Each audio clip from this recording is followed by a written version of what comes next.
Have you ever wondered about the government here in Montana?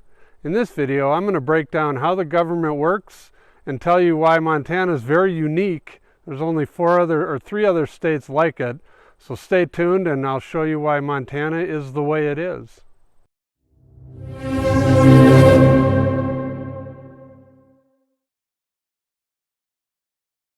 So I've debated about doing this video for about a year now, and I finally decided to do it. We get plenty of calls from people wanting to know what Montana's like politically and how our government works, and it is a very unique state, so I figured I'm just going to do the video. I'm going to preface it by saying don't kill the messenger. This is not pro one side or the other, it's just the way it is, so take it as you want. I'm sure everyone will be writing all kinds of comments and turning it political, but this is not meant to be political at all. Just kind of want to tell you how the government here works and why Montana is unique. So the reason Montana is very unique, there's only 4 states in the country that have a biennial legislature, and what that means is that the Congress, the state, legislature, House and Senate, they only meet once every 2 years for 90 days. It's right in the Montana Constitution.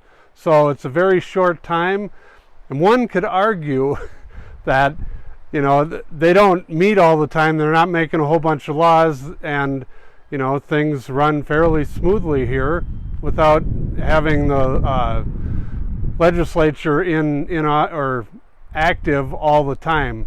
So Montana has 100 House of representatives for the state, and it has 50 senators. And like I said, they only meet once every 2 years, and only for a maximum of 90 days.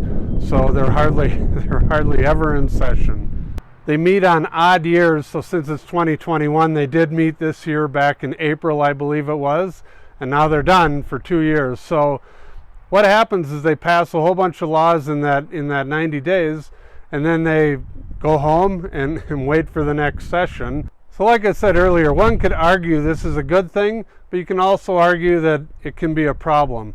I mean, the governor can call a special session, but it's very rare. In fact, since the year 2000, I think there's only been 7 special sessions, and most of them lasted 1 day. There were a couple that lasted 5 days, but basically Montana legislature is never in session.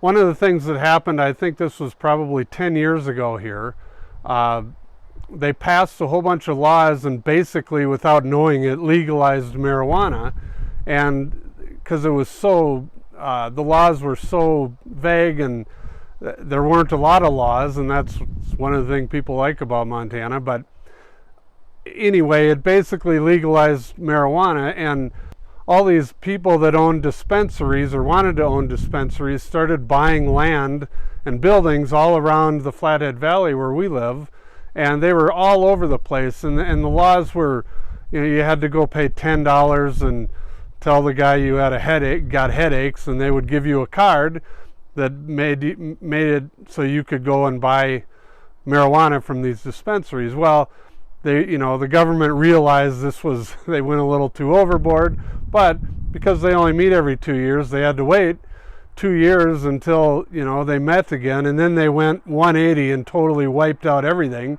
So all these people that bought all these buildings for dispensaries, they all went up for sale right after that new session came into effect. So yeah, again, you can argue both ways that it's good they're not making a whole bunch of laws, but if they make a bunch of laws that people don't like, or they realize they screwed up, unless the governor calls a special session, they have to wait for 2 years to come back and fix everything. So speaking of our governor, we're a lot like Minnesota, where when Minnesota had Jesse the Body, the wrestler, as the governor, we have Greg Gianforte, which you can see here was known for body slamming a reporter a few years ago, back when he was a national representative for Montana. So we have that in common with Minnesota. And the governor of Montana, a lot of people a couple years ago when our governor was Democrat, people would say, oh, I don't want to move there because he's a Democrat, or, there's people on both sides. Again, I'm not making this political, but whatever side you're on, the governor of Montana doesn't do much, because the legislature only meets once every 2 years. They pass all the laws, and then in the meantime, he just, watches the budget, and not a lot happens. So I think that's what makes Montana great, is that not a lot goes on with the government, and everyone just kind of leaves everything alone, and there's not a lot of big changes or rapid changes here in Montana, and I think a lot of people like that. So on a national level, Montana has 2 senators and 1 representative. But now, because of the new census, Montana is going to get another representative, so that would be 4 electoral votes. So big things here for Montana. We get an extra guy. I don't know if that'll make this a campaign stop for the next election, but we're going from 3 to 4 electoral votes because of the last census. So our 2 senators, just like America, were split. We have a Democratic senator in John Tester, and we have a Republican in Steve Daines. And again, I think Montana's always been kind of middle of the road. So let's go to my computer and I'll show you how Montana's voted in the last 3 presidential elections, and I'll show you how it broke down county by county. Again, don't kill the messenger here. I'm just telling you what happened. This is not promoting one side or the other. This is just what happened in Montana, and you can take it as you'd like. Okay, so here we are on my little screen share, and I'll show you, this is this year's election results. As you can see, Trump won pretty big throughout the state. And as the counties break down, you'll see, and this will be kind of consistent all 3 years, you'll see. But you've got Missoula that went Democrat, Missoula County. This is Deer Lodge, Anaconda, and Butte are in these 2 counties, and they're big mining areas, and they've always kind of leaned left because of all the union activity in town. So that was not a big surprise. And then this is Bozeman, which we've talked about, is Los Angeles, so that would explain Bozeman leaning to the left.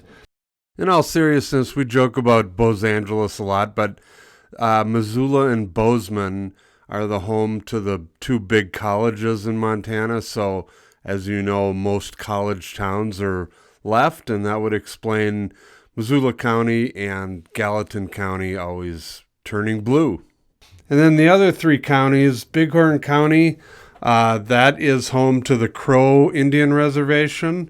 Then you have Blaine County, which is home to the Fort Belknap Reservation, and then Glacier County, which is home to the Blackfeet Reservation.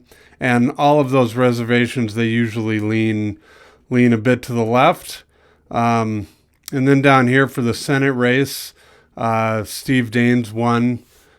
So like I said, Tester was the Democrat. He was not up for re-election this year or last year, but Daines won. And as you can see, the counties kind of match. This county over here, Roosevelt County, that's also a reservation county. That's the Fort Peck Reservation, so kind of falls in line with everything else. The only difference, Lewis and Clark, that's Helena. That's the capital of Montana, so they went for the Democrat this year for Senate.